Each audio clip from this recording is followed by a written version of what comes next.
तो जय हिंद बच्चों, लेकर आ चुका हूं मैं आप लोगों के लिए class 10th mathematics R S. Agarwal ICSE board से आपके पास chapter number 26 median quartile and mode का कंसेप्ट लेकर। बेसिकली इस चैप्टर का नाम है आपके पास मीडियन क्वार्टाइल एंड मोड। तो यहाँ पे हम बेसिकली 3 नए टर्म के बारे में जानने वाले हैं। ऑलरेडी मैंने आप लोगों को मीन पढ़ा दिया है। मीन में आपको 3 अलग अलग तरह के मेथड बताए थे और अब मैं आप लोगों को पढ़ाने वाला हूँ मीडियन। फिर नेक्स्ट वीडियो में बेसिकली अभी मीडियन, सिर्फ मीडियन, इस वीडियो में सिर्फ हमारा जो टारगेट रहेगा मीडियन को डिस्कस करना, उसके बेस्ड पे जो सॉल्व एग्जाम्पल है उसको डिस्कस करना, ताकि आप लोगों को जो कंसेप्ट है वो क्लियर हो जाए और आप एक्सरसाइज के भी क्वेश्चन इजिली कर लें। तो चलिए स्टार्ट करते हैं सबसे पहले मीडियन की मीडियन एक्चुअल में है क्या। तो मीडियन को हम बोलते हैं middle most term, middle most term. ठीक है, ये जो चीज है वो तो हो गई कहने वाली बात कि भाई मिडल मोस्ट जो बीच में बिल्कुल एग्जैक्टली बीच में आएगा उसको हम कह देंगे कि वो मीडियन है। बहुत अच्छी बात है, बट एक्चुअल में इसको यूज कहाँ करेंगे मीडियन को? क्या हमारे लाइफ में कहीं पे यूज होगा? लाइक जैसे मीन का हम यूज करते हैं एवरेज बताने के लिए, एवरेज मार्क्स बताने के लिए, एवरेज वेट बताने के लिए, एवरीथिंग अबाउट एवरेज, राइट। तो एवरेज जब भी हम बात करते थे तो वहाँ पे मीन निकाल देते थे, सबको जोड़ देते थे, जितने नंबर होते थे उतने से हम डिवाइड कर देते थे। लेकिन क्या हमें मीडियन का कहीं पे यूज देखने को मिलेगा? तो इसका भी आंसर ऑफ कोर्स बिना यूज के तो कुछ होता नहीं है ना, ऐसे ही थोड़ी पढ़ा देते हैं। तो कहीं ना कहीं हम इसका भी यूज करेंगे और वो जो यूज है वो बहुत अच्छे तरीके से आपको तभी समझ में आएगा जब मैं आप लोगों को कुछ क्वेश्चंस की प्रैक्टिस करवा दूंगा कि एक्चुअल में इसका यूज किस तरीके से, क्या फाइंड आउट करने के लिए हम करते हैं। बट फिलहाल अभी जो होता है ना कि रट्टा मार लो, बहुत अच्छे तरीके से सिर्फ याद कर लो, क्राइम कर लो, वही चीज़ करवाने जा रहा हूँ मैं अभी कुछ देर तक। उसके बाद आपको समझ में आ जाएगा, एक्चुअल चीज़ समझ में आ जाएगा कि हाँ भाई क्या प्रॉब्लम है, आइए, और क्या उसी का सॉल्यूशन है और क्या इनके यूजेज हैं। तो सबसे पहले हम बात करेंगे मीडियन के। मीडियन का मतलब हो गया मिडल मोस्ट टर्म। इसका मतलब ये है कि अगर मैंने बोला कि 1 2 3 4 5 है, तो इसका जो मिडल मोस्ट टर्म होगा, जो एग्जैक्टली बीचों बीच में होगा, जो कि 3 है, उसी को हम मीडियन कहते हैं। खत्म बात, और कुछ नहीं। बट कंडीशन ये रहता है, जैसे ये तो है ना, पहले असेंडिंग ऑर्डर में देख लीजिए, छोटे से बड़े में चलता चला जाता है तो उसको हम कहते हैं असेंडिंग ऑर्डर। अगर मैं 5 4 3 2 1 लिखता तो बड़े से छोटे में जाता है तो उसको हम बोलते हैं डिसेंडिंग ऑर्डर, राइट। ये चीज आपने छोटी क्लासों में पढ़ा हुआ है। तो यार मीडियन, मिडल मोस्ट टर्म निकालने से पहले ध्यान दीजिएगा, मिडल मोस्ट टर्म निकालने से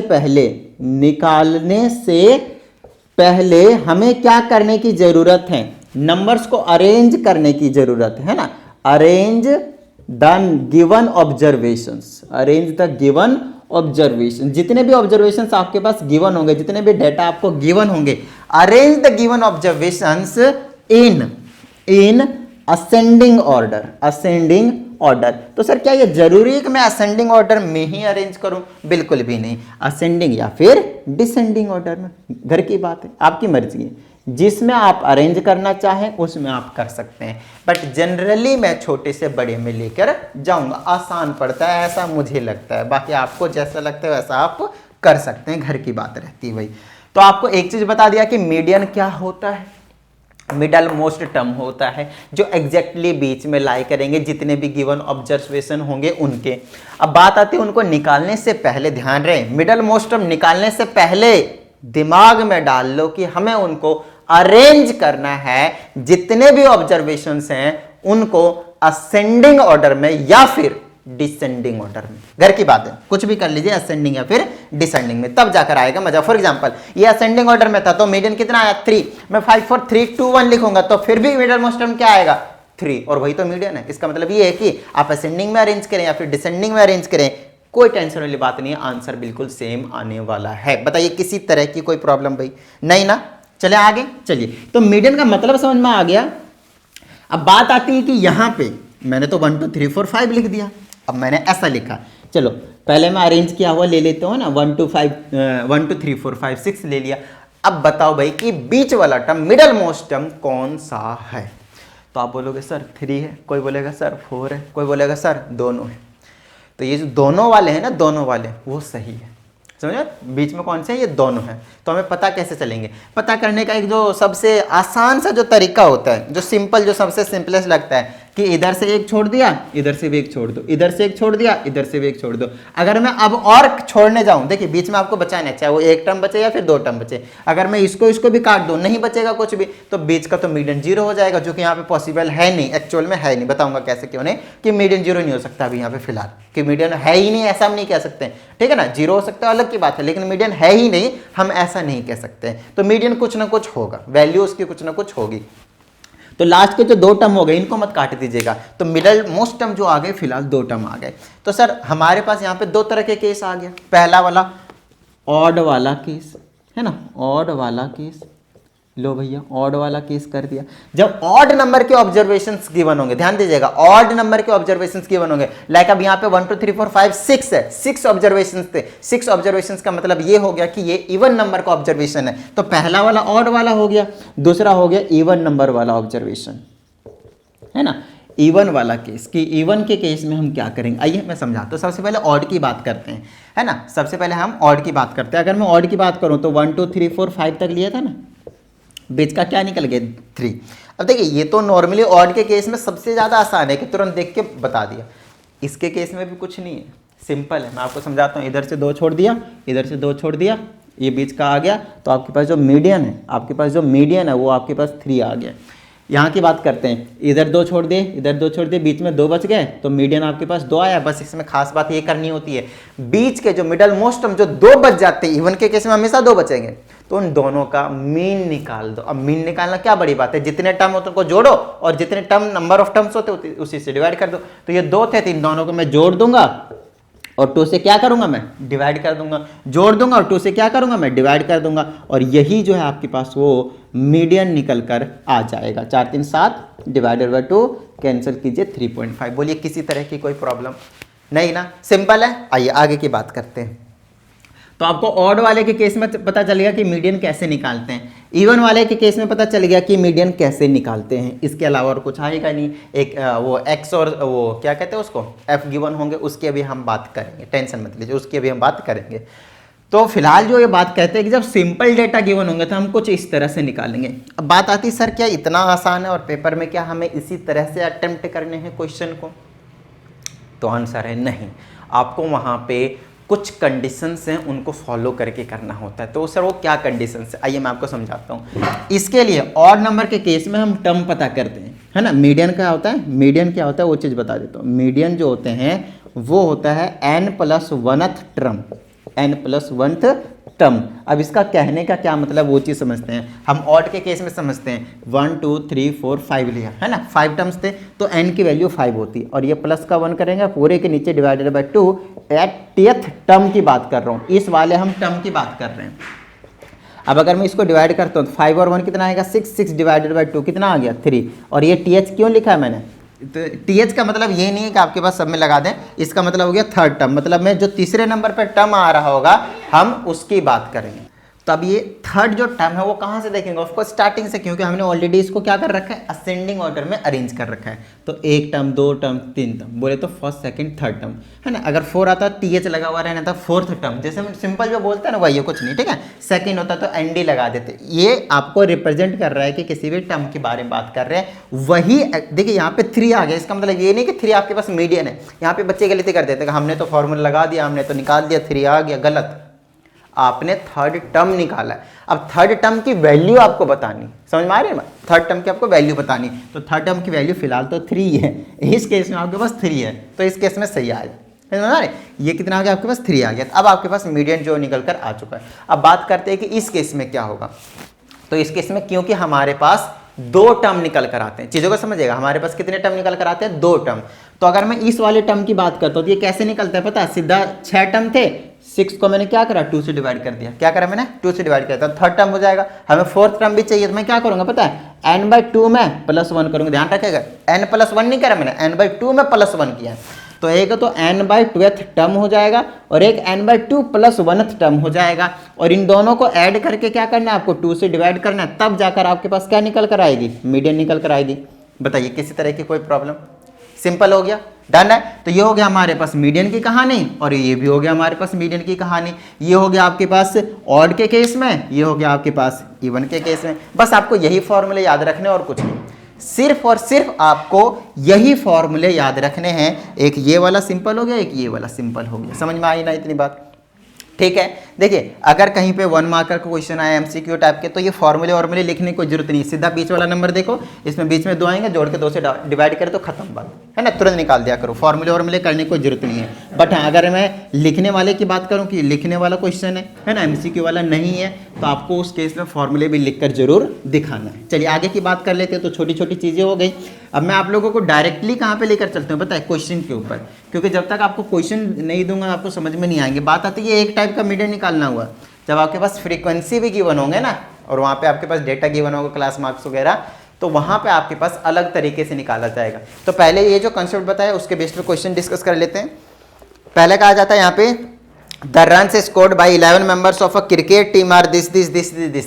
तो 11 क्रिकेट टीम है हमारे, 11 मेंबर्स है क्रिकेट टीम के, जो कि जिन्होंने रन स्कोर किया 32, 58, 14, 37, 30, 36, 12, फिर आ जाएगा 0, फिर आ जाएगा 50, फिर आ जाएगा 20, फिर आ जाएगा 43। कुछ इस तरह की कहानी है। समझ में आती है इतनी बात? अब हमें क्या करना है, इनको सबसे पहले मीडियन पूछा है। अच्छा, सबसे पहले ये देखिए कि 11 मेंबर्स हैं, 11 मेंबर्स हैं तो ऑड नंबर है, मतलब 100%, 5 इधर छोड़ेंगे, 5 उधर छोड़ेंगे, बीच वाला एक जो बचेगा वही हमारा मीडियन होगा, खत्म, बस सिंपल, और कुछ नहीं।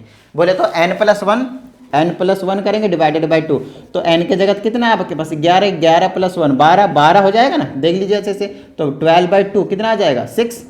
तो 6th टर्म की बात करेंगे, लेकिन 6th टर्म कौन सा होगा? ऑफकोर्स असेंडिंग वाला या फिर डिसेंडिंग वाला। तो पहले असेंडिंग या फिर डिसेंडिंग में अरेंज तो कीजिए।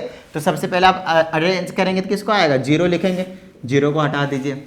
फिर इससे बड़ा कौन सा आपके पास? 12 है, तो यहाँ पे 12 लिख दीजिए, फिर इसको हटा दीजिए, फिर किसको लिख दीजिए? 14 लिख दीजिए, फिर इसको हटा दीजिए। 14 के बाद कौन आ जाएगा आपके पास? 20 है ना, तो 20 लिख दीजिए, यहाँ से ये हटा दीजिए। फिर कौन सा आ जाएगा आपके पास? 30 आ जाएगा, 30 लिख दीजिए, इसको हटा दीजिए। फिर 32 लिख दीजिए, इसको हटा दीजिए। 36 लिख दीजिए, इसको हटा दीजिए। 37 लिख दीजिए, इसको हटा दीजिए। और क्या बच गया हमारे पास? 43 लिख दीजिए, इसको हटा दीजिए। यहाँ से 58 लिख दीजिए, यहाँ पे इससे इसको हटा दीजिए। और आपके पास लास्ट में कितने बच गए? आपके पास 150 है ना। ये तो सेंचुरी से भी आगे बढ़ा दिया भाई, सेंचुरी एंड हाफ कर दिया। लो भाई, तो ये आगे आपके पास, इसको भी हटा दिया। तो टोटल 11 हो गए। एक बार कंफर्मेशन के लिए काउंटिंग बहुत ज़्यादा जरूरी, इस बात को हमेशा ध्यान रखना है। 1 2 3 4 5 6 7 8 9 10 11 सही है। तो इधर से 5 छोड़ देते हैं, देख लीजिए, और इधर से भी 5 छोड़ देते हैं। बीच में जो बचा middle most term, it is the median. बोलिए किस तरह की कोई प्रॉब्लम? तो 32 क्या आ गया आपके पास? मीडियन आ गया, सिंपल। तो 6th टर्म देख लीजिए, 1 2 3 4 5 6, 6th टर्म की बात करें, 6 मीडियन नहीं है, 6th टर्म मीडियन है। तो 6th टर्म हो गया असेंडिंग के बाद, ध्यान रखिएगा। 32 आ गया आपके पास मीडियन। बोलिए किस तरह की कोई प्रॉब्लम? सिंपल हो गया। अब की बार 10 स्टूडेंट्स का एग्जाम्पल दिया है ना, और 10 स्टूडेंट्स का क्या है हमारे पास? वेट्स हैं। तो हमारे पास 40 है, फिर 47 है, फिर 58 है। ये फर्स्ट एग्जाम्पल था, ये सेकेंड वाला एग्जाम्पल है ना। 47 है, फिर आपके पास 54 है, फिर आपके पास 32 है, फिर 44 है, फिर 37 है, फिर आपके पास 50 है, फिर आपके पास यहाँ पे 50 है, और उसके बाद आ जाएगा आपके पास 53 है, फिर 36 है, फिर आपके पास 34 है। समझ में आ गई इतनी बात? ठीक है, चलिए आगे की बात करते हैं हम। तो यहाँ से अगर हम बात करें तो सबसे पहले असेंडिंग या फिर डिसेंडिंग ऑर्डर में अरेंज करने की जरूरत है। चीज़ें समझ में आ रही है इतनी बात? ठीक है, चलिए। तो यहाँ से अगर मैं बात करता हूँ सबसे छोटा वाला टर्म, तो मेरे पास 32 दिख रहा है मेरे को, है ना। तो पहले 32 लिखूंगा, फिर 34 लिखूंगा, फिर 36 लिख देता हूँ, है ना। 34 और 36 दोनों लिख दिए। उसके बाद कितना आ जाएगा? 40। चलिए, नहीं 37 भी है, 37 लिख दिया। फिर लिख देता हूँ मैं कितना आपके पास? 40। चलिए 40 भी हो गया, कहाँ गया? इधर गया। उसके बाद कितने बच गए? 44। चलिए 44 लिख देते हैं। फिर कितना आ जाएगा? 47। चलिए 47 लिख देते हैं, ये भी गया। फिर कितना है? 53। फिर आ जाएगा 53 आ जाएगा। फिर कितना आ जाएगा? सॉरी, उससे पहले 50 भी है, तो पहले 50 करता हूँ मैं यहाँ पे, है ना। उसके बाद 53 करेंगे। चलिए उसके बाद कितना बच जाएगा आपके पास? 54। चलिए काउंटिंग कर लेते हैं, 1 2 3 4 5 6 7 8 9 10, बिल्कुल सही है। इधर से 4 छोड़ दीजिए, इधर से 4 छोड़ दीजिए, बीच में बचेंगे 2। इन दोनों को ऐड करके 2 से डिवाइड कीजिए और ले जाइए मीडियन, है ना। तो 40 प्लस का 44 डिवाइडेड बाई 2, और ये कितना आ जाएगा? 84 ना। चलिए 84 डिवाइडेड बाई 2 कितना आ जाएगा? 42 kg, है ना। 42 kg के आगे आपके पास एक मीडियन आगे निकल कर, खत्म बात। समझ में आती है इतनी बात? ठीक है, क्लियर है, डन है। चलिए आगे की बात करते हैं हम। तो यहाँ से आपको ये समझ में आ गया कि ऑड नंबर के केस में किस तरह से मीडियन निकाला जाएगा, और इवन नंबर के केस में किस तरह से आपके पास मीडियन जो है वो निकाला जाएगा। ठीक है, चलिए आगे की बात करते हैं हम। 2 एग्जाम्पल कर लिए, तीसरे के पास चलते हैं हम। और तीसरा इसी से रिलेटेड क्वेश्चन है, बहुत ही मज़ा सा आने वाला है। देखिए अब इस वाले में मैंने फॉर्मूला नहीं लगाया, तो अगर आप इसमें अगर फॉर्मूला निकालते हैं तो n/2 करेंगे सबसे पहले, n/2 तो 10/2 कितना होगा, फिफ्थ टर्म, तो फिफ्थ टर्म निकालेंगे तो आपको 40 दिखेगा यहाँ पे। समझ में आती है इतनी बात? अच्छा फिर n/2 में +1 कर देंगे, एक एक्स्ट्रा कर देना होता है जो टर्म आया होता है पहला वाला, और कुछ नहीं। समझ में आती है इतनी बात? सिक्स टर्म, तो फिफ्थ टर्म 40 था, सिक्स टर्म 44 था, वो fifth term plus six term divided by 2, बोले तो 40 + 44 डिवाइडेड बाई 2, ऐसे करके आपको दिखा देना है। यस, दिखा देना है। आगे की बात करते हैं हम एग्जाम्पल नंबर 3 की। तो यहाँ पे कहता है फॉलोइंग ऑब्जर्वेशन से ऑलरेडी असेंडिंग ऑर्डर में अरेंज्ड है। जी हाँ, अरेंज्ड है आपके पास असेंडिंग ऑर्डर में। एग्जाम्पल नंबर 3 की बात कर रहे हैं, तो 11 है, 12 है, 14 है, फिर आपके पास x - 2 है, फिर आपके पास x + 4 है, फिर आपके पास x + 9 है, फिर आपके पास 32 है, फिर 38 है, और फिर आपके पास कितना है, 47 है। बताइए किसी तरह की कोई प्रॉब्लम नहीं ना? चलिए, तो ये हो गया आपके पास। देखिए पहले से असेंडिंग ऑर्डर में है और हमसे कहा जाता है इसका जो मीडियन है वो 24 है। मीडियन आपको ऑलरेडी गिवन है कि जो मीडियन है आपके पास वो कितना है, 24 है। तो आप मुझे x की वैल्यू बताइए बस। इस क्वेश्चन में सिर्फ और सिर्फ आपसे यही पूछा है। अच्छा, बाद में आपसे ये भी पूछा है कि फाइंड द मीन, मीन भी निकालना है। तो सिंपल सा क्वेश्चन बताएंगे यार बच्चा सा, आइए करके दिखाते हैं। अब केवल मीडियन दिया है तो आप कुछ मत कीजिए, मीडियन निकाल लीजिए, और जो आएगा ना उसमें x 100% आएगा। तो मीडियन की जगह 24 रख के आप क्रॉस मल्टीप्लाई कर दीजिएगा, अपने आप आ जाएगा वैल्यू। चलिए, अच्छा यहाँ से अगर आप देखें तो 1 2 3 ऑफ कोर्स 4 इधर छोड़ देंगे, टोटल है कितने वो चेक करिए, 1 2 3 4 5, ओहो 4 मिडल मोस्ट टर्म कौन से आ जाएंगे, सिर्फ यही आएगा। तो आपके पास मीडियन जो है, मीडियन वो सिर्फ यही निकल कर आने वाला है, कितना x + 4, और आपको मीडियन कितना दे रखा है 24, तो ये आ जाएगा x + 4, 4 इधर भेज दिया, 24 माइनस का 4, ये आ गया x की वैल्यू कितना आ गया 20, तो x की वैल्यू कितनी आ गया आपके पास 20।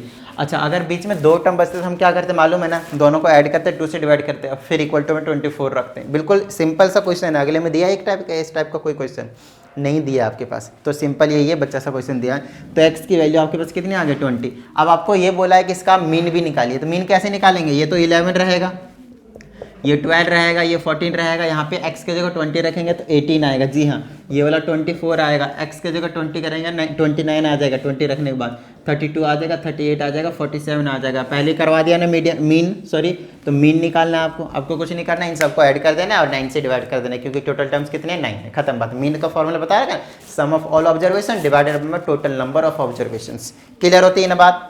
ठीक है, चलिए अब हम आगे की बात करते हैं। ये हो गया हमारे पास up to question number 3।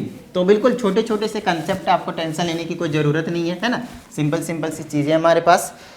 Okay, तो अब मैं आप लोगों को उस क्वेश्चन के पास लेकर चलता हूं जो कि बहुत बहुत बहुत ही ज़्यादा इंपॉर्टेंट है, और वहां पे आपके पास दो तरह की चीज़ें गिवन होंगी। पहला आपके पास क्लास मार्क्स, और दूसरा जो आपके पास गिवन होगा वो होगा फ्रीक्वेंसी। तो यहाँ से आपको एक्चुअल मतलब समझ में आने वाला है कि हम मीडियन का यूज कहाँ पे और किस तरीके से करते हैं। तो आइए सबसे पहले मैं आप लोगों को क्वेश्चंस दिखाता हूँ, उसके बाद करवाता हूँ, फिर आपको समझाता हूँ कि कैसे मीडियन का हम यहाँ पे यूज करते हैं। तो आपके पास क्वेश्चन नंबर 4 है, बेसिकली एग्जाम्पल नंबर 4 है आपके पास, ठीक है। और इसमें आपके पास सबसे पहले तो मार्क्स गिवन है, जो कि आपके पास 20 है, फिर 15 है, फिर 17 है, फिर 30 है, फिर 22 है, फिर 25 है। उसके बाद आपसे बोला यहाँ पे नंबर ऑफ स्टूडेंट्स है, क्या आपके पास नंबर ऑफ स्टूडेंट्स है। तो अब इनके मार्क्स लिख देता हूँ यहाँ पे फटाफट। यहाँ पे 10 है, यहाँ पे 3 है, यहाँ पे 5 है, उसके बाद यहाँ पे 4 है, फिर यहाँ पे 11, और फिर यहाँ पे आपके पास कितना है 8 है। तो कुछ इस तरह से आपके पास एक गिवन इंफॉर्मेशन है क्वेश्चन नंबर 4 में, और हमें इसका फाइंड आउट करना है मीडियन। तो देखिए बहुत ही छोटी सी चीज़ है, समझिएगा। सबसे पहला जो आपका काम होता है, देखिए आपके पास जो प्रोसेस होने वाले, जो स्टेप्स होने वाले, वो पहले वाले ही होने वाले हैं, कुछ अलग नहीं होंगे। मेरा कहने का मतलब ये है कि पहले हम असेंडिंग ऑर्डर में या फिर डिसेंडिंग ऑर्डर में इसको क्या करेंगे, अरेंज करेंगे। तो किसको अरेंज करेंगे, फ्रीक्वेंसी को या फिर मार्क्स को? तो हमेशा आपको ध्यान दे रहे हैं मार्क्स को। समझ में आती है बात? इसको क्लास मार्क्स बोलते, जो मिडल मोस्ट पॉइंट होता था आपके पास क्लास इंटरवल के, याद कीजिए पहले ये सारी चीज़ें करवा दी गई हैं।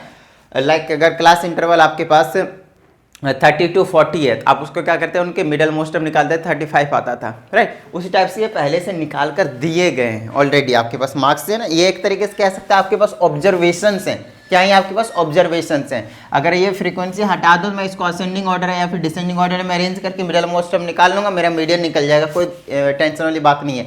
बट प्रॉब्लम तब आती है जब यहाँ पे आपके पास फ्रीक्वेंसी दी होती है। तो इसके लिए कुछ थोड़े बहुत प्रोसीजर हम चेंज करेंगे, थोड़े बहुत मेथड चेंज होंगे, बाकी सारे कंसेप्ट वही होंगे। तो आपको इस वाले मार्क्स को आपको असेंडिंग ऑर्डर में या फिर डिसेंडिंग ऑर्डर में, मैं हमेशा असेंडिंग ऑर्डर को प्रेफर करता हूँ, आप डिसेंडिंग से भी कर सकते हैं, बिंदास रहिए।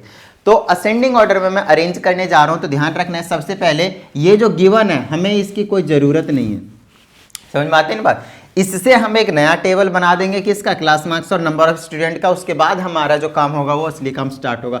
तो सबसे पहले यहाँ पे फिर से मैं एक नया टेबल बनाना पड़ेगा मुझे, है ना। मार्क्स लिखता हूँ, सबसे स्मॉलेस्ट नंबर कौन सा है इसमें से, 15 दिख रहा है मुझे, फिर 17 दिख रहा है, फिर 20 दिख रहा है, फिर 22 दिख रहा है, फिर 25 दिख रहा है, फिर 30 दिख रहा है। 1 2 3 4 5 6, 1 2 3 4 5 6। लीजिए, अच्छा यहीं पे आप डिसाइड बिल्कुल नहीं करेंगे कि ये इवन नंबर है, बिल्कुल भी नहीं। इस बात को आपको ध्यान रखना है। फ्रीक्वेंसी जब गिवन होता है तो यही आपके पास एक खास बात होता है, समझ में आती है इतनी बात। चलिए, मार्क्स हो चुका है, नेक्स्ट आपके पास नंबर ऑफ स्टूडेंट्स। तो जो आपके पास नंबर ऑफ स्टूडेंट्स हैं उस पर थोड़ा सा ध्यान से समझिएगा और ध्यान से लिखिएगा। अगर आपने यहाँ से शुरू किया और यहाँ तक यहाँ पे उतार दिया तो आपके हो जाएंगे गलत। जी हाँ, गलत हो जाएंगे। अब बात आती है क्यों, तो बात आती है यहाँ पे क्यों का जवाब मैं आपको सबसे पहले बताता हूँ। देखिए, मार्क्स जब 15 थे, जितने भी स्टूडेंट्स के मार्क्स 15 थे, वो स्टूडेंट कितने थे, सिर्फ 3 थे। अब यहाँ पे अगर आपने 10 लिख दिया फिर तो गलत होगा ही ना। 10 स्टूडेंट्स के मार्क्स 15 थोड़ी है ना। ये क्या इंडिकेट कर रहे हैं वो बताना कि मार्क्स हैं, किसी के 15 आए, किसी के 20, किसी के 17, इस तरह से अलग अलग डिफरेंट मार्क्स आए सारे स्टूडेंट के। तो कितने स्टूडेंट के कितने मार्क्स आए वो बता रहे हैं। तो 3 स्टूडेंट के 15 मार्क्स थे। तो ये वाला, इसकी फ्रीक्वेंसी यहाँ पे लिखी जाएगी। तो मतलब फ्रीक्वेंसी को भी चेंज करना है, इसको असेंडिंग डिसेंडिंग में चेंज नहीं करना, इस बात को आपको ध्यान रखना है, ठीक है ना। नेक्स्ट आपके पास 17। तो 17 में कितने स्टूडेंट फॉल करते थे, 5। लीजिए, तो यहाँ पे हम 5 लिखेंगे। फिर क्या 20 में कितने स्टूडेंट थे, 10। मतलब 20 मार्क्स कितने स्टूडेंट के थे, वो 10 स्टूडेंट्स थे। उसके बाद हमारे पास है 22, तो 22 में 11। फिर आपके पास क्या है, फिर आपके पास आ जाएगा 25। तो 25 में कितने आपके पास, 25 में आपके पास 8 है ना। नेक्स्ट कितना आपके पास 30। तो 30 में कितने आपके पास 4। लीजिए, तो कुछ इस तरह से आपको एक नया टेबल मिल चुका है। अब इस टेबल के अकॉर्डिंग हमें मीडियन निकालना है।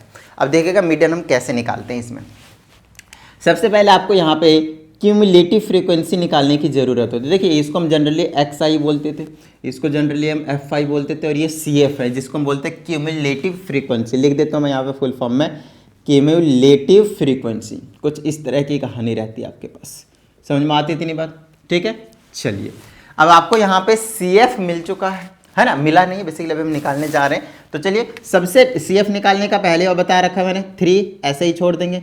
नेक्स्ट वाले को इसमें ऐड कर देंगे, मतलब 3 में 5 ऐड कर देंगे, कितना हो जाएगा आपके पास, 8 हो जाएगा। फिर 8 में 10 ऐड करेंगे, इसमें ऐड नहीं करना, इसमें जो यहाँ पे आता चला जाएगा। 8 में 10 ऐड करेंगे, कितना आ जाएगा 18। 18 में 11 ऐड करेंगे, कितना आ जाएगा, अगर 12 होता 30 हो जाता, तो ये 29 ही बचेगा बेसिकली। इसमें और ऐड कर देंगे 37 आ जाएगा। 37 और 4 कितना आ जाएगा 41। यहाँ पे समझिएगा एक खास बात क्या है, ये जो लास्ट में 41 आया है ना, 100% इन टोटल का सम जो होने वाला है वो भी 41 ही मिलेगा आपको। तो अगर ऐसा कुछ सही है, ऐसा कुछ आपको आता है तो बिल्कुल सही है, अदरवाइज आपने कहीं ना कहीं कुछ ना कुछ गड़बड़ जरूर किया है। और ये जो 41 निकल कर आता है उसी को हम यहाँ पे बोलते हैं n, और यही काम करता है कि एक्चुअल में कितने नंबर ऑफ स्टूडेंट्स हैं। कितने नंबर ऑफ स्टूडेंट्स हैं आपके पास, 41 है। स्टूडेंट्स तो वैसे भी 41 है। तो इस n को आप ऑड या फिर इवन वाले केस के अंडर कंसिडर करेंगे, है ना। अगर आपने यहाँ बोल दिया कि 6 थे n की वैल्यू, मतलब इवन थे या फिर ऑड थे, तो ये गलत हो जाएगा। इवन या ऑड आपको ये जो टोटल नंबर ऑफ स्टूडेंट्स हैं उनको कंसीडर करना है। और वो कैसे पता चलेगा, इन CF निकालते जाएंगे तो लास्ट में। अब क्या है सर, ऐसा है कि हमने लास्ट इनको सबको सम करने के लिए इनको इस तरह से सम करते गए, नहीं, ऐसा नहीं है। वो एक हमें पता चलेगा कि लास्ट में 41 आया तो इन सबका भी 41 आएगा, और दैट्स इट, और कुछ नहीं। अब बात आती है n हमारे पास क्या है, ऑड नंबर है, बोलिए हाँ या नहीं।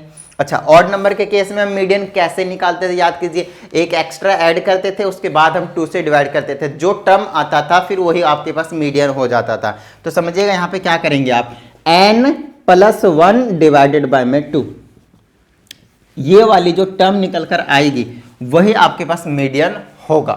चीजों को समझिएगा, लेकिन उसमें भी एक ट्विस्ट है। अब क्या ट्विस्ट है उसको समझने की जरूरत है। n कितना है 41 प्लस का 1 डिवाइडेड बाय में 2, 10th टर्म कितना हो जाएगा 41 और 1 कितना हो जाएगा 41 और 1 42, 42 डिवाइडेड बाय 2 कितना आएगा 21। तो 21st टर्म कह दीजिए या फिर 21th टर्म कह दीजिए, कोई दिक्कत वाली बात नहीं। फिलहाल तो मेरे को मेन जो आपको बताना है वो मीडियन 21 नहीं है। सबसे पहले इस चीज को ध्यान देना है, क्योंकि ये जो टीएथ टर्म लगा हुआ था वो किसी टर्म को इंडिकेट करता है। वो मीडियन एक नंबर को, एक वैल्यू को इंडिकेट नहीं करता कभी भी, वो किसी पर्टिकुलर ऑब्जर्वेशन वाले टर्म को रिप्रेजेंट करता है। तो अभी हमें ये पता चला है कि 21st टर्म की हम बात कर रहे हैं। किसकी बात कर रहे हैं हम? 21st टर्म की बात कर रहे हैं एक तरीके से। और ये जो 21st टर्म है उसको आपको चेक करना पड़ेगा किसमें? CF में, क्यूमुलेटिव फ्रीक्वेंसी में, ना इसमें ना इसमें, इसमें चेक करना है। अच्छा, अब ये जो 21 आप चेक करेंगे तो आपको कहीं नहीं देखने को मिलेगा। क्या आपको मिल रहा है देखने को? नहीं, लेकिन एक इंटरवल के बीच में जरूर देखने को मिलेगा। आइए मैं आपको समझाता हूँ। 21st जो आएगा ना, देखिए 3 और 8 के बीच में नहीं आएगा, 8 और 18 के बीच में नहीं आएगा, लेकिन 18 और 29 के बीच में तो जरूर आएगा। इसका मतलब ये देखिए, अगर एग्जैक्ट कोई फिक्स मिल जाए तब तो बहुत अच्छी बात है, नहीं मिले उस केस में क्या करना वो बता रहा हूँ। और जनरली आपको नहीं ही मिलेंगे, एग्जैक्ट जो वैल्यू है ना वो शायद कभी कभी कोइंसाइड कर जाता है, बट जनरली नहीं मिलेंगे। तो आपको बीच वाली वैल्यू चेक करनी, किसके बीच में लाइक कर रहा है, तो ये 18 और 29 के बीच में लाइक कर रहा है। अब बात आती है यहाँ पे, एक सर 18 ले या 29 ले, समझ में नहीं आ रहा, बीच में लाइक कर रहा है, तो समझिएगा हम हमेशा नीचे वाली टर्म लेते हैं। क्योंकि मैं आपको समझाता हूँ, देखिए 18 वाली जो कहानी, क्या 18 में 21 हो सकता है? नहीं, 18 से आगे वाले टर्म में आपके पास 18 और 29 के बीच में गैप है ना, 19 फिर 20 फिर 21 आ जाएगा ना, 18 और 19, तो 100% इस वाले कैटेगरी में फॉल करेगा 29 में। तो इसमें अगर आप नोटिस करेंगे तो यहाँ पे ये जो मार्क्स, हमें तो एक तरीके से मीडियन मार्क्स बताने थे, समझ में आती है ना बात? हमें क्या करने थे? एक मीडियन मार्क्स बताने थे, समझ में आती है ना बात? ठीक है, चलिए अब हम क्या कर रहे हैं, यहाँ पे मीडियन मार्क्स पूछ रहे हैं हमसे। तो मीडियन मार्क्स के लिए क्या करेंगे? 21st टर्म को हमने यहाँ पे चेक कर लिया, इसमें लाई कर रहा है। यहाँ से आप मार्क्स की तरफ चले जाएंगे, ये कितना आपके पास? 22। ये कितना आपके पास? 22। बताइए किसी तरह की कोई प्रॉब्लम? ठीक है, चलिए तो आप जो मीडियन मार्क्स आया है आपके पास, जो आपके पास मीडियन मार्क्स आया है, जो आपके पास मीडियन मार्क्स आया है वो कितना हो गया आपके पास? 22। ओके, तो कुछ इस तरह की कहानी आपके पास मीडियन मार्क्स 22 निकल कर आ चुका है। तो ये आ गया आपके पास 21st। अब यहाँ पे चीज़ों को बहुत ही अच्छे तरीके से आप लोगों को समझना है कि एक्चुअल में हमें जो यहाँ पे देखेगा, इसमें आपके पास आंसर में भी लिखा होगा, अगर आपने बुक चेक किया, लिखा है यहाँ पे, from the above table you observe that the marks of each student from 19th to 20th are 22। अब देखिए यहाँ से 18 से लेकर जो आगे आएंगे, 19th स्टूडेंट की बात कर रहे हैं, फिर 20th स्टूडेंट की बात कर रहे हैं, 21st 22nd, ये 21st की बात कर रहे थे, 21st स्टूडेंट की बात कर रहा था ये। तो 21st स्टूडेंट का जो मार्क्स है वो 22 है। तो यहाँ से आपको एक चीज समझ में आया कि जब हमें एक पर्टिकुलर स्टूडेंट का, जो मिडिल मोस्ट में आता है जनरली, अगर उस स्टूडेंट का हमें मार्क्स चाहिए तो मैं कुछ इस तरीके से पता कर सकता हूँ। यहाँ से हमें बिल्कुल डाटा से ये नहीं पता चलता था कि किसका मार्क्स कितना है, इसमें से हमें 22 जो है वो इतना पता चल जाता था कि 11 स्टूडेंट्स ऐसे हैं जिनके मार्क्स 22 आएंगे। लेकिन 21st स्टूडेंट जो, अगर मैं काउंटिंग करना शुरू करूंगा, जैसे ये 1 2 3 हो गया, फिर ऐसे करके 8 हो गया, 18 हो गया, 21st स्टूडेंट जो आएंगे उसके मार्क्स कितने होंगे, तो वो हमें यहां से मीडियन से पता चल गए कि उसके जो मार्क्स होंगे वो 22 होंगे। समझ में आती है इतनी बात? तो कई बार आपको बुक्स की रीडिंग लेनी बहुत ही ज़्यादा जरूरी है। कहीं ना कहीं, वैसे तो मैं सारी चीज़ें बता देता हूँ, कोई टेंशन वाली बात नहीं है ना। जब आप मेरी वीडियो देखते हो फिर तो आप बिंदास रहिए, कोई टेंशन वाली बात नहीं है, सारी चीज़ें मैं एक्सप्लेन कर देता हूँ। बट ठीक है, जनरली एक जो सेल्फ स्टडी करेंगे उसमें आपको बहुत अच्छे तरीके से ध्यान देने की जरूरत है। तो मीडियन मार्क्स कितना आ गया आपके पास? 22 आ गया। तो आई होप आप लोगों को ये समझ में आया। देखिए अब यहाँ पे हमने n की वैल्यू जो निकाला था वो ऑड था। अब जब तक आपको एक इवन वाला भी हम केस नहीं बताएंगे तब तक आपके जो डाउट होंगे वो क्लियर नहीं होंगे। समझ में आती नहीं इतनी बात? ठीक है ना? ठीक है, चलिए अब हम आगे की बात करते हैं क्वेश्चन नंबर 5 की। किसकी बात करते हैं हम? क्वेश्चन नंबर 5 के, एग्जाम्पल नंबर 5, जहां पे मेरे हिसाब से n को बेसिकली, ताकि आपके कंसेप्ट क्लियर हो जाएंगे, n जो है आपके पास वो इवन नंबर देने वाले हैं। चलिए तो यहाँ पे आपके पास फिर से वही डेटा गिवन है आपके पास, कहता है डायमीटर ऑफ हार्ट है इन मिलीमीटर, मतलब हमारा जो हार्ट है उसकी पूरी एक छोर से दूसरे एंड तक है ना, एक एंड से दूसरे एंड तक की जो लेंथ होगी वो कितनी होगी, डायमीटर उसकी कितनी होगी। समझ में आती है इतनी बात? तो वो दे रखा है हमारे पास। तो एग्जाम्पल नंबर 5 उठाते हैं और आपको फिर से हम समझा देते हैं। तो पहले यहाँ पे लिख देते हैं diameter of heart, diameter of heart. अच्छा किस में है ये आपके पास? इन mm, मिलीमीटर में। चलिए कितना 123, 124, 122, 120, 121, 125, ये mm में है। उसके बाद यहाँ पे नंबर ऑफ पेशेंट्स की बात करेंगे, मतलब मैं किसी पर्टिकुलर, यहाँ पे बेसिकली मीडियंस की बात करेंगे तो क्या बात करेंगे पता है, किसी पर्टिकुलर पेशेंट की बात करेंगे। मैं ले लिया कि 20th पेशेंट की बात करेंगे, तो 20वां जो पेशेंट होगा उसके हार्ट का जो डायमीटर होगा वो कितना होगा वो हमें बताना पड़ेगा। तो कुछ इसी तरह की आपके पास यहाँ पे कहानी है। तो नंबर ऑफ पेशेंट्स की बात करेंगे तो ये आपके पास 123 मिलीमीटर वाले में कितने पेशेंट हैं, 12 है, फिर इसमें 7 है, फिर इसमें 16 है, फिर इसमें 7 है, फिर इसमें 8 है, और फिर इसमें आपके पास 10 है।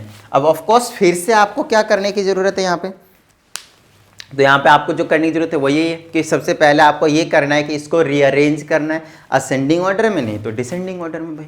तो हम सबसे पहले क्या करते आ रहे हैं, अभी तक असेंडिंग ऑर्डर में अरेंज करते हुए आ रहे हैं। आइए असेंडिंग ऑर्डर में अरेंज कर देते हैं हम इसको फटाफट। अच्छा, असेंडिंग ऑर्डर में अरेंज किसको करेंगे, ऑफकोर्स नंबर ऑफ पेशेंट्स को कभी नहीं करते, जो फ्रीक्वेंसी होते हैं, नंबर होता है ना, उसको नहीं करते, जो मार्क्स गिवन होते हैं। ये फिलहाल आपके पास मार्क्स है, मार्क्स की जगह मैं क्लास मार्क्स बोलना चाहूँगा, या फिर ये आपके पास जो इन्फॉर्मेशन गिवन होता है, जो ऑब्जर्वेशंस गिवन होते हैं, मैं उसकी बात करता हूँ। और फिर से वही बोलूँगा 1 2 3 4 5 6 है, इसमें 6 डेटा है, तो n की वैल्यू आपको 6 बिल्कुल भी कंसीडर नहीं करना। वो n होता क्या है, इन सब का टोटल का सम। क्या होता है, इन सब का टोटल का सम, उसको आप n बिल्कुल बिंदास हंसते खेलते आप कह सकते हैं। समझ में आ गई इतनी बात, ठीक है। चलिए अब सबसे पहले आपको क्या करना है, इसको अरेंज करना है। तो मैं दोबारा से यहाँ पे बनाता हूँ, यहाँ पे सिंपली मैं बोल देता हूँ क्लास मार्क्स से ही, है ना, एक तरीके से बोल दीजिए क्या ये ऑब्जर्वेशन है। तो अभी फिलहाल हमारा जो काम रहेगा इनका यूज करके नया टेबल बनाना, और इसका हमें फिर कोई किसी भी तरह का कुछ भी यूज नहीं होने वाला है। आइए तो सबसे पहले सबसे छोटी वाली वैल्यू चेकआउट करते हैं यहाँ पे। तो सबसे छोटी वाली वैल्यू जो मुझे दिख रही है 120 है ना, फिर यहाँ पे मैंने लिख दिया 120, फिर क्या आपके पास 121 है, फिर आपके पास 122 है, फिर आपके पास 123 और फिर 124 है, फिर आपके पास 125 है। सारे सीरियल नंबर में चल रहे। चलिए अब इनके फ्रीक्वेंसीज यहाँ पे जरूर लिखेंगे, है ना, फ्रीक्वेंसी लिख देता हूँ डायरेक्टली नंबर ऑफ पेशेंट्स की जगह पे, राइट। चलिए तो 120 के पास कितने थे, 7 पेशेंट थे। चलिए उसके बाद 121 के पास 8 पेशेंट थे, फिर 122 के पास 16 पेशेंट है, फिर 123 के पास 12 पेशेंट है, 124 के पास 7 पेशेंट है, 7 दो बार है, हाँ चलिए ठीक है, 125 10 पेशेंट है। बोलिए किसी तरह की कोई प्रॉब्लम यहाँ तक नहीं ना। चलिए फिर हम आगे चलते हैं, और आगे की अगर हम बात करेंगे तो हमें किस चीज़ की नीड पड़ेगी, ऑफ कोर्स CF की। देखिए इन सबको ऐड करके आप बिंदास हंसते खेलते हैं बोल सकते हैं, नो प्रॉब्लम, बट मैं जब CF निकालूंगा तो अपने आप n भी निकल जाएगा, मुझे इसको ऐड अलग से सम करने की कोई ज़रूरत नहीं है। बाकी हाँ फॉर कन्फर्मेशन आप कर सकते हैं। तो यहाँ पे मैं क्या लिख देता हूँ, CF लिख देता हूँ। बोलिए किस तरह की कोई प्रॉब्लम, सिंपल है। चलिए आगे की बात करते हैं। तो पहला वाला नंबर ऐसे लिखेंगे, CF कैसे निकलते हैं, इसमें नेक्स्ट को ऐड कर देंगे 15 हो जाएगा, इसमें नेक्स्ट को ऐड कर देंगे 31 हो जाएगा, इसमें नेक्स्ट को ऐड कर देंगे कितना आ जाएगा 43 हो जाएगा, है ना, 10 12 41 43 हो गया, इसमें ऐड करेंगे 50 आ जाएगा, इसमें ऐड करेंगे 60 आ जाएगा। बोलिए किसी तरह की कोई प्रॉब्लम, यहाँ तक क्लियर है। तो इन सब का अगर मैं सम करूंगा तो भी आपके पास कितना मिलने वाला है, ऑफ कोर्स 60 ही मिलने वाला है। चलिए अब ये जो 60 आया वही आपके पास n, जिसे आपको कंसीडर करना है कि ऑड है या फिर इवन है, और आपको साफ साफ दिख रहा है, मुझे लगा ही था कि इसमें ऑड नहीं इवन मिलने वाला है। क्यों, क्योंकि ऑड वाला एक एग्जाम्पल करवा दिया। अब जब तक आपका कंसेप्ट क्लियर तब तक नहीं होगा जब तक इवन वाला ना करवाया जाए, और अभी हमने आपको यहाँ पे इवन वाला करवा दिया है। बताइए किसी तरह की कोई प्रॉब्लम, सिंपल है।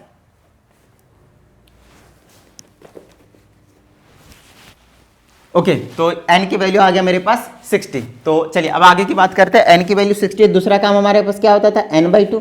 अच्छा इवन के केस में ध्यान दीजिएगा, हमारे पास इवन के केस में क्या चेकआउट करना रहता है उस चीज़ को बहुत अच्छे तरीके से ध्यान दीजिएगा। जो मीडियन निकलता है वो कौन कौन से टर्म निकल कर आते हैं, एक तो होता है सिंपली n/2, और एक होता था आपके पास n/2 + 1th टर्म। तो आपको ध्यान देना है कि आपको एक टर्म तो निकालना है n/2th टर्म, और प्लस में एक निकालना है आपके पास n/2 + का 1th टर्म। और जब इन दोनों को निकाल लेते थे तो डिवाइड कर देते हम सम करके 2 से, उसके बाद हमें निकल कर मिलता था आपके पास मीडियन। याद कीजिए इवन के केस में यही चीज़ बताया था मैंने आप लोगों को, है ना, इसी वीडियो में बताया, पहले भी नहीं बताया। समझ में आती है ना बात, ठीक है ना। चलिए अब बात आती है, ये चीज़ तो हमें पता चल चुकी है। तो n के जगह चेक कर लेते हैं कितना है 60, तो n/2 करेंगे कितना आ जाएगा आपके पास 30 आ जाएगा। तो यहाँ पे हमें अभी 30th टर्म की बात कर रहा हूँ मैं, TH इसलिए लगा दे रहा हूँ, 30th टर्म की बात कर रहा हूँ। और प्लस में ऑफकोर्स इसमें सिर्फ 1 ऐड और n करना है और कुछ नहीं, तो वो कितना हो जाएगा आपके पास 31st टर्म हो जाएगा। तो 31st और 30th टर्म को हमें लेना है, उसकी वैल्यू रखनी है और उसको हमें 2 से डिवाइड कर देना है, और वही हमारे पास मीडियन मार्क्स निकल कर आ जाने वाला है। बोलिए किसी तरह की कोई प्रॉब्लम? सिंपल है। चलिए आगे की कहानी करते हैं हम। तो अब जो हमारे पास मीडियन निकल कर आने वाला है उसको हम चेकआउट कर लेते हैं 30th टर्म। ऑफकोर्स ये जो वैल्यू आती है हमें किस में चेक करना होता है? CF में। तो 30 अगर मैं चेक करता हूं तो मुझे किस में मिलेगा? क्या 15 में मिलेगा? नहीं, 15 और 31st के बीच में मिलेगा। तो यहाँ पे इनके बीच में लाइक करने वाला है 30th। तो हमें नीचे वाला लेना होता है, यह चीज़ मैंने आपको पहले बता दिया। तो वो किसका आ जाएगा आपके पास? ये वाला 122। तो इसके जगह पे आपको कितना लिखना है? 122। बोलिए किसी तरह की कोई प्रॉब्लम? सिंपल है। चलिए नेक्स्ट बताता हूँ आपके पास 31st टर्म। तो इसमें आपके पास एक और कंसेप्ट क्लियर आ जाएगा कि अगर बीच में नहीं लाइक कर रहेगा, एग्जैक्ट लाइक कर रहा है तो कौन सा लेना है? एग्जैक्ट जिस पे लाइक कर रहा है वही लेना है, आगे पीछे नहीं लेना। हमेशा आपको मैंने कह रहा हूँ कि नीचे वाला लेना है। समझ में आ रही है बात? अच्छा, जब एग्जैक्ट आ जाए तो वही वाला लेना ऑफकोर्स। तो 31st वाला आया तो 31st लेंगे तो फिर से ये वाली जो टर्म आएगी आपके पास 122 आ जाएगी। और जब आप डिवाइड करेंगे 2 से, ध्यान दीजिएगा, जब आप डिवाइड करेंगे 2 से तो फिर से आपके पास इसको ऐड करके तो 244 आएगा, फिर 2 से डिवाइड करेंगे तो फिर से 122 आ जाएंगे। मतलब 122 ही आने वाला है, उसमें कुछ भी चेंज नहीं आएंगे। बताइए किस तरह की कोई प्रॉब्लम? इसका कहने का मतलब ये है कि आप चीज़ों को समझिएगा, जो 30 नंबर का पेशेंट होगा वो और जो 31 नंबर का जो पेशेंट होगा वो, इन दोनों का जो बेसिकली हार्ट का जो डायमीटर होने वाला है वो 122 mm ही होने वाला है। ये कहना चाहता है ये मीडियन आपको निकाल कर। बताइए किसी तरह की कोई प्रॉब्लम? सिंपल है, डन है। तो चलिए फटाफट वीडियो को लाइक कर दीजिए। साथ ही अगर आप इस चैनल पे एक नए स्टूडेंट, चैनल को सब्सक्राइब करके बेल आइकन को प्रेस जरूर कर लीजिएगा। तो इसी के साथ आप लोगों को जो काम रहता है वो बहुत ही अच्छे तरीके से प्रैक्टिस करने का रहता है। तो प्रैक्टिस कभी भी नहीं छोड़ना है। इस वीडियो में मैंने आप लोगों को सिर्फ और सिर्फ मीडियन का कंसेप्ट क्लियर करवाया है कि सिंपल ऑब्जर्वेशन से कैसे निकालेंगे मीडियन, और जब आपके पास मार्क्स साथ में आपके पास बोले तो क्लास मार्क्स गिवन होंगे और फ्रीक्वेंसी गिवन होंगे तब कैसे निकालेंगे। तो आपके पास जो क्वेश्चन पूछे जाते हैं वो यही 2 तरीके से पूछे जाते हैं। तो इस पे थोड़ा सा फोकस्ड रहना है। बाकी अगर हम अभी आगे चल के भी हम सैम्पल पेपर को डिस्कस करने वाले हैं, क्योंकि आपके पास लास्ट चैप्टर है, उसके बाद हमारे पास कोई चैप्टर बचेंगे नहीं। तो जब हम सैम्पल पेपर डिस्कस करेंगे ना तो उस टाइम पर आपको टेंशन लेने की कोई जरूरत नहीं होगी। समझ में आती है ना बात? क्योंकि वहाँ पर हम क्या करेंगे, सारे टाइप के क्वेश्चंस आएंगे, डिफरेंट टाइप के क्वेश्चंस आएंगे। तो वहाँ पे सारे जितने अलग अलग टाइप के क्वेश्चंस आएंगे हम उड़ा देंगे। तो आप लोगों को टेंशन लेने की कोई जरूरत नहीं है। तो चलिए आग लगा दीजिए। मिलते हैं अगली वीडियो में। जय हिंद।